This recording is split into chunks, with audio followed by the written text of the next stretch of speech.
I am called Wayne Hassan Ziziton, Madi by African tribe, Sudanese, Ugandan, Kenyan, Canadian, as an origin, permanent resident since 2004 to 2023, owned a lot of most expensive things, Canadian permanent resident card, driver's license, driving training certificate for both beginners G1, G2, and G class, social insurance card, health card, owned Ugandan educational training for higher educations, Academy of Learning Business Career College, London, Ontario, Canada 2005 to 2007, computerized.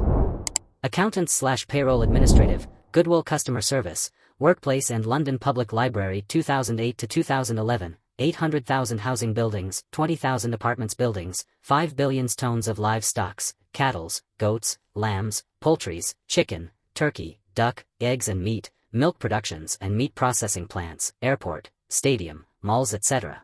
I wish I were top 10 most true T as company backbone, Kiriga Telecommunications, Wayne Retails, Ziz Bank. I came from Africa 2004 and will be returning home soon after my mega project completed in Canada by 2025 year to come. Ladies and gentlemen, the protocol is observed, politic, religion, banking, career added. Wayne Hassan Ziziton, Joint Sudan Find Club. With you we're not more defeated by the Dinka of South Sudan, we can make them win with us in cases of copyright to Sudan on world map.